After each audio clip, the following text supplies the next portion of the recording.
Like I said earlier, the first 12 months, 2 years is a little bit testing, a little bit trying, but I sort of say people do 2 summers is a really good gauge. Get through that second summer and you could be turning over anywhere between $200,000 and $400,000 a year potentially there. And that's as a sole individual. Yes, that's correct. Yep. So today joining me on the Gyms Group podcast is Chris Pepper, who's been with Gyms Pool Care for more than 10 years. And how many is it? 13 years, 14 years you've been with Gyms for now? Or? Yeah, 13 and a half years, Joel. 13 and a half years. Who's counting? Yeah. Who's counting? Exactly. So what we thought we'd do today is just interview you about yourself. So how did you get involved with Gyms Pool Care? Maybe talk about the system itself and why should someone become a Gyms Pool Care franchisee? We are finding now that a lot of people who are looking at Gyms Pool Care, obviously looking at other systems in the pool care industry, and they tell us that, and a lot of people choose us, which is fantastic. And so we want to talk about the ins and outs and things they should know. So let's start, Chris, with the first a little bit about yourself. So how did you get involved with the Gyms Group back 13 and a half years ago? Yeah, interestingly, I come from a construction background and corporate, where I was involved in being a director on 3 or 4 different businesses for government. A lot of risk involved, and my wife and I have always wanted to have our own business, and we sort of said, well, look, we're taking a lot of risk to do some work for the government. Why don't we do it for ourselves? And then after a little bit of research and whatever, we thought this should be a great industry. Back then, it was no formal qualifications and no real experience required due to our training regimes and things. So, we relocated from Canberra to Brisbane, and the rest, as I say, is history. So it's a pretty gutsy move to go from Canberra to a new city, and then all of a sudden you're doing a new business in a completely unrelated industry. So what was it about the pool care industry in particular? Like, what were you looking at as well, maybe at the time, or how did you make the decision to go with the pool care industry in the first place?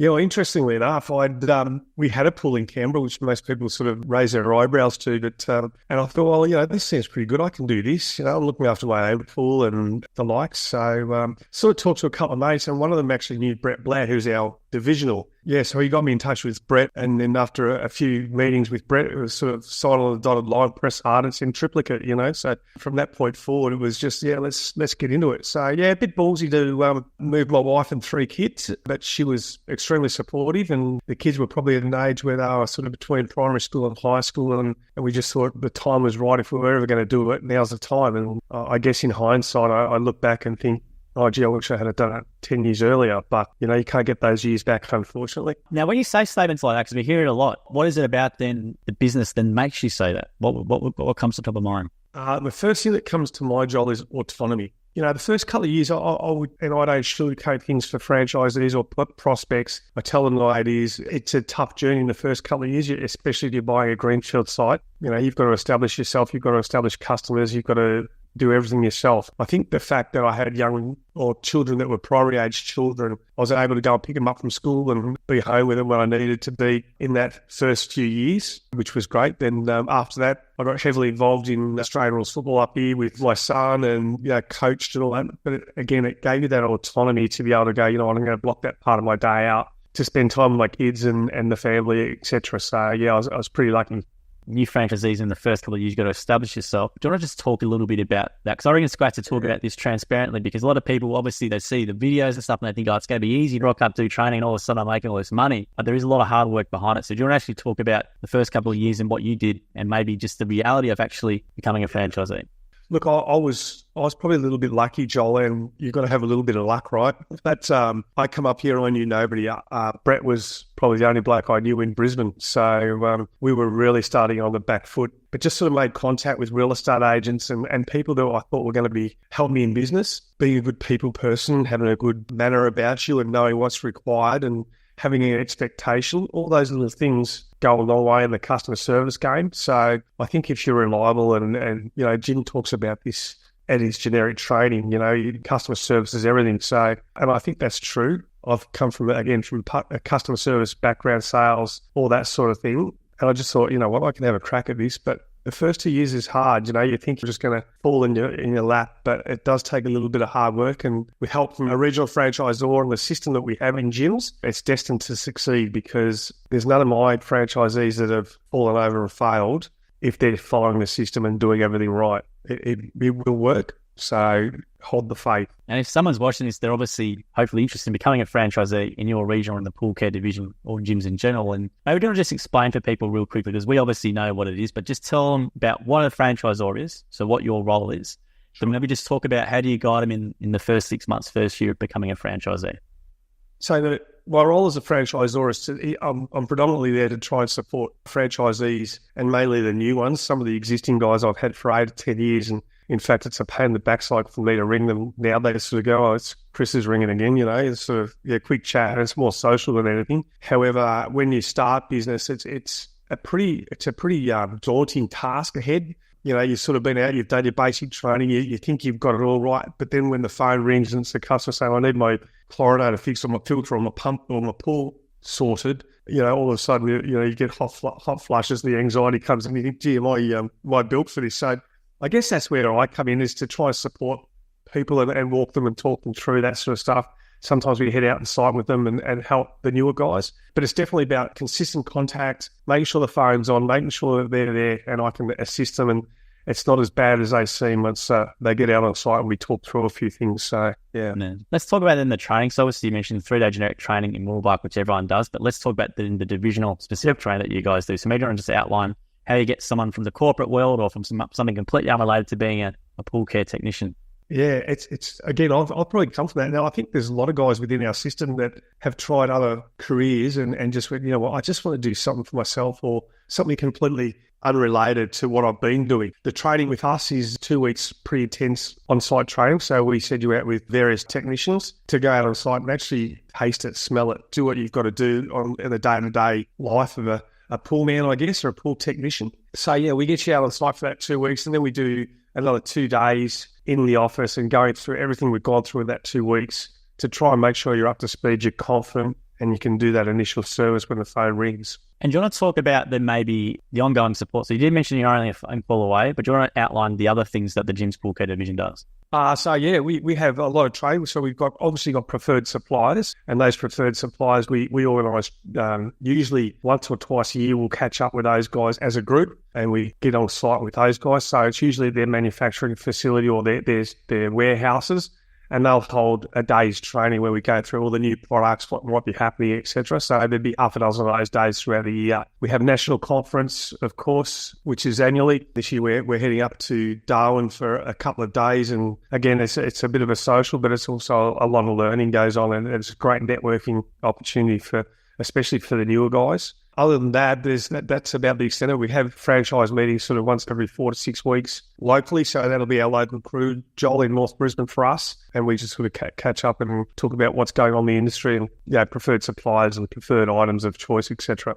The pool care division's got a really good culture. I know Brett's big on that, and you do have a lot of meetings, you do have a lot of social events, and the Sparser Awards, which Gyms Pool Care guys are always winning awards, and you have Rookie of the Year, you have a lot of things as well beyond what the standard gyms requirements are. I know the pool care division goes above and beyond, and as a culture, from an outside looking, I know pretty well most divisions. Gyms Pool Care's definitely got one of the best or the strongest bonds that I see between regions in regards to franchisees and the regional franchisor. Yeah, I'd agree with that. I think as we get bigger, it's harder to keep that group together. But I've been at, like I say, for a little while now, and to watch it grow has been phenomenal, Joel. I never thought. I'm pretty sure Brett will probably say the same thing. Never thought it'd be this big, but it's fantastic. We're getting a lot of traction, and like you say, there's a good bond, and we all look after each other. I think that's a really important thing. It's not dog eat dog out there. We're actually there to help one another and help each other out with jobs and things like that. So it is a real network. Yeah. Now let's talk about work. How does work come through? A lot of people go, gyms is everywhere. Is there enough work for me? It's a question I see all the time. Do you want to just talk about the work in the region that's available? What type of things can they do? And how do you actually generate the work? Yeah, sure. So I think there's probably a couple of avenues. We can sit there and sit on our hands and wait for the 131 number to ring and get leads, and that's fantastic. I think people sort of say to me after 13 years, well, why don't you go out on your own? Why do you still do the franchising system? Well, even after 13 years, I've got 3.5 employees. I want to continue to grow this business, and the way I do that is there's a baseline that Gyms feeds leads into our system, into my particular territory. So that's one avenue. But the other one is, we do a lot of work on social media. We try to do podcasts like this. We try to contact your real estate agents, all your local networks, businesses, even some of the suppliers will help us out at times if they think we're specialising in something in particular, and they can help us out with that. So yeah. So there's a few avenues there. Pool builders, real estate agents are always really, really big ones to try and get on board. Yeah, good. So we do a lot of Google ads as well. I know Brett, and Google ads and website SEO, that sort of stuff. Yeah, all that sort of thing. So there's a big machine that when franchisees come in, they don't have to worry about it per se, but just do the in-person stuff well, and the online stuff gets taken care of by. It's usually something I forgot about, Joel. To be honest with you, when you mentioned Google, I went, "Oh, that was a bit silly of me, really." But it's probably one of the biggest things we put money into as far as advertising, because if you're not ranking in that first 3 or 4 listings or the first page, you might as well not do it. So. We do put a lot of effort into that. Sorry, absolutely. Remiss of me.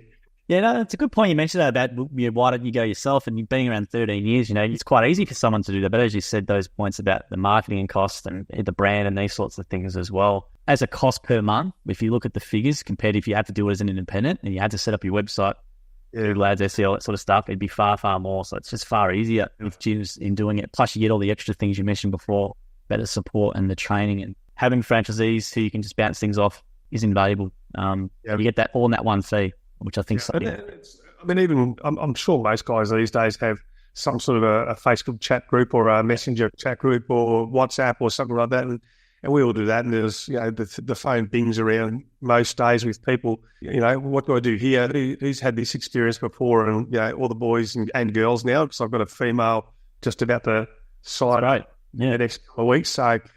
First female we've had in the group for a long, long time. So I'm really, really buoyed about that and really enthusiastic. She's real keen. So that's great to hear. Actually, hopefully we can interview her, because obviously there's a lot of divisions that a lot of divisions which will be suited, like mowing, for example. Even though we're talking about pool care, but such suited to women, but they just don't put off a little bit. But pool care is a fantastic one as well. It's a great business to do by yourself.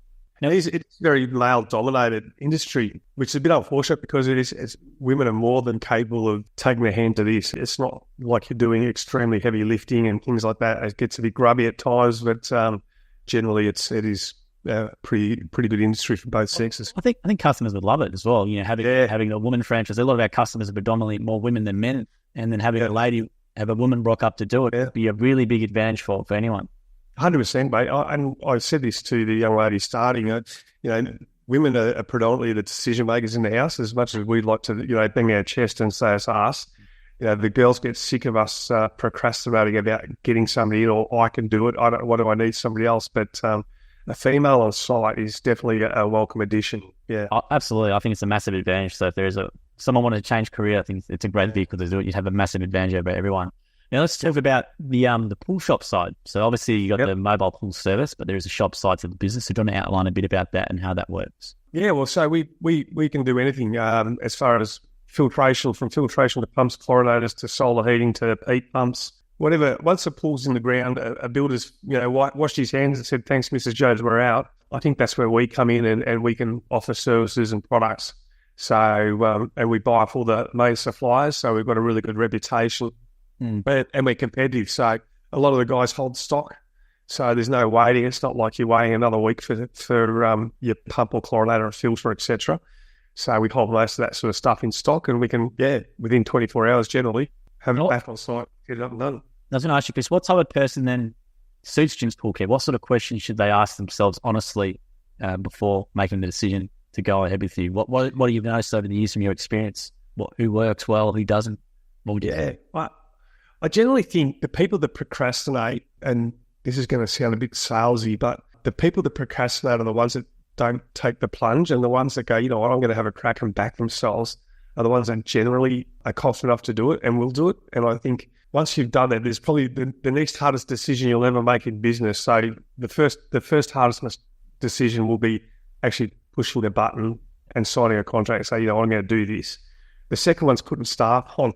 Would you believe? Because I think that's really, you're taking on somebody else and a responsibility for someone else. Well, it's just yourself. It's pretty easy. Getting back to the question a little bit, I digress. The sort of people who do it, I think, would just be fun, happy, bubbly sort of people that you don't have to be a salesperson. You don't have to be too technically minded. Most of the equipment and stuff we've got simplifies everything. So I think, just a great demeanor about you and a will to succeed and do well for your customers. I think if you have that, I sort of say to my guys, would you be happy walking away from the pool if it was left like that? You know what I mean? So make sure we meet the expectation that we would expect. And I'd expect that from my franchisees and anybody in business. So if you're looking to get into business, it would be, along those lines. Make sure you're customer focused, make sure you're bubbly, happy, etc. And I think you'll be fine.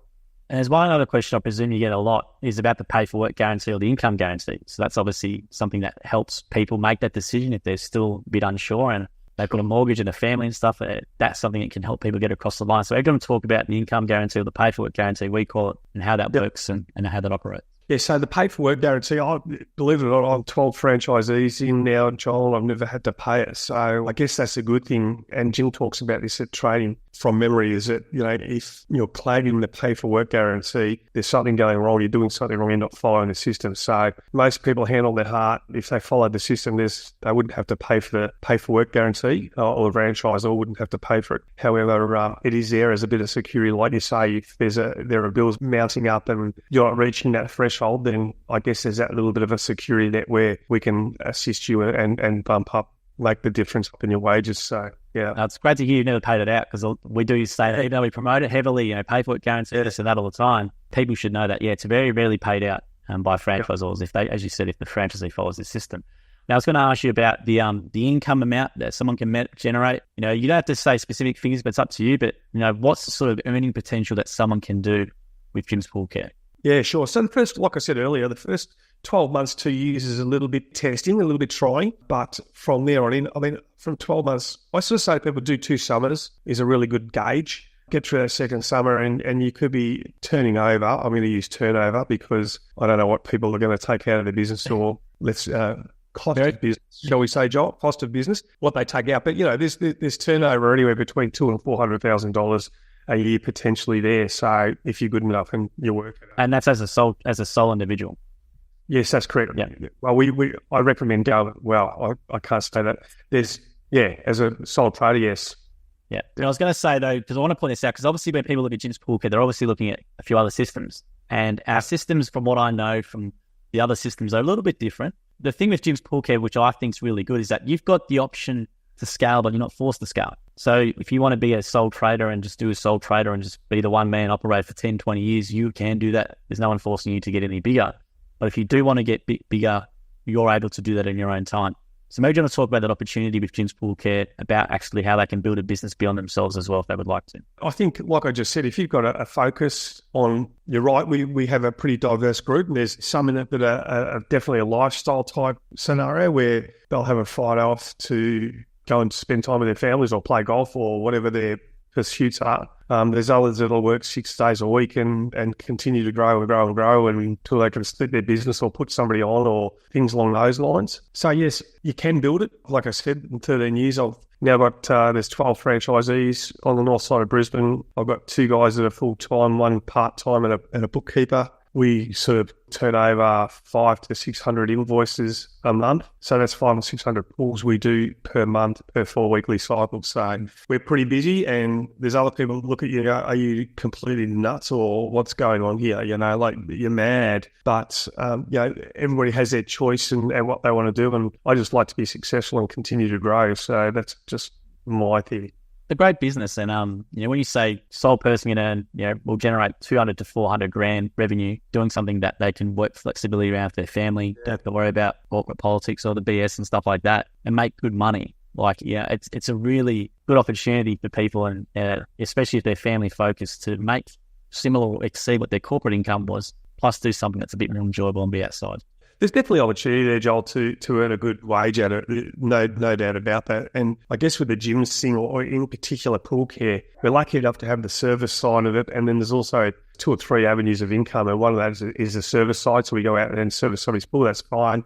We've got the equipment sales, which is another avenue of income. So if Mrs. Jones' pump's broken or the chlorinators do, there's another source of income while you're on site. And the third one is obviously the amount of chemicals we sell to make sure the pools are healthy and kept in pristine condition. So that's another thing as well, which I sort of punch home to a few others. I feel like if you're swapping time for money, you're probably not going to make a good income from it. But if there's upsell like chemicals and the equipment, etc., then it's a pretty good hourly rate. Yeah, I think it's a really I've spoken to a few franchisees who came from really tough professions, like the former police officers. I've spoken to a couple of them now, and just they said the mental health, or the mental aspect of it as well, just being outside, not having to worry about that stuff, just by the pool. They enjoy just being by themselves and dealing with the customer. Just really, really enjoy the mental relief they've had from the business. And it's quite amazing. I interviewed a guy called Daniel down in Victoria. He was an 11-year detective, and you can imagine all the stuff that goes on with that, and just to see his face, he was smiling through the interview, and all this, just the mental relief, plus he makes more money. Yeah. Plus it's a positive thing that he's doing for customers. It's not the negative stuff. So it's a really good opportunity. It's a no-brainer, really, isn't it? It is a no-brainer. And that's that's why we do this, just to try a bit more of a push to try and take action. But like for you, you just said procrastination, you should have done it 10 years ago. So what would you say to someone who's watching this, sort of maybe a bit more risk adverse or something? Can they do an observation day? How do they test it out prior? What would you sort of say to them? Yeah, it's interesting. I'm probably going to digress here a little bit, but it is about knowing what you can and can't do. I mean, look, if you've got a family of kids, etc., that you might think, shouldn't I? Make a plan to get into business. For me, into pool care, I wish I had done it again. I said 10 years earlier, I would have been a lot happier. But yeah, I just think push the button, have a crack. You'll be surprised how quickly you'll build a business with the gym system. I really enjoyed it. I've enjoyed the journey. I love everything about it. So, I'm at the point now where I'm probably thinking about trying to get out and reach fire. So I'm at that point in my... You don't look that old, Chris. What are you, mid-40s? You don't look that old, Chris. Are you mid-40s or...? I've had a good life, mate. Obviously, see what care does to you. I was going to say as well then with, let's just talk real quickly before we finish up today's about the inquiry process then. So someone watches this and goes, I like the sound of this whole thing. They inquire by the website or by the call center. Can you just walk them through what's the actual steps between that and then actually getting out into the van? So what's the process between? So in my experience, Joel, most people that inquire have narrowed it down already. So they've got a rough idea of what they want to do. And there might be, like you said, 3 or 4 businesses. So once they make an inquiry with us, the first thing we do is talk with them about their experience, what they want to do, what they want to get out of the business. If that still sounds positive from both parties, then we try and get them out on the road. I think that's really important. Again, most people are sort of making up their mind by the time they've come out for a day on the road. They're nearly made up their mind. They just need convincing that, this is it. Yeah, this is exactly what I thought it would be. So we take them out for a day, maybe even 2 if they wanted to, show them what a day in the life looks like. And from there, then we get them to put down a deposit, secure a territory. And again, then we can start going through the generic training, the gyms on-site training, etc. And then next thing you know, they're running their own business. There you go. So it's easy, doesn't it? It does sound easy, but the hardest thing for people, believe it or not, as you would know, is just making that decision to quit your job or just to actually get to training. That's the hardest thing. So if you can do that, you're generally halfway home, more than halfway home in doing it. So, Chris, thank you very much for your time today, Chris. If someone wants to inquire, they can just go to the Jim's Pool Care website or call 131-546. And if you're watching this in Chris's region, Chris will be the man you speak to. So he's been there for a long, long time and can guide you, and he's been through, if you're watching this, where you are. So young family, made a drastic sea change and a lot of changes, and come out a lot better for it. So hopefully you take action, people watching and listening, and hopefully inquire with Chris. Definitely. Pick up the phone, push the button. All right. Thanks, Chris. We appreciate your time. Thank you. Thanks, Joel. Cheers, mate. Thank you for listening to the episode of the Gyms podcast. If you want to learn more about the Gyms Group, head to gyms.net or call us on 131-546 Australia or 0800 454 654 New Zealand. And if you did like the episode as well, please make sure you leave a review or a comment or a thumbs up or a comment on the video as well. We appreciate your support. And until next episode, we hope you have a great week.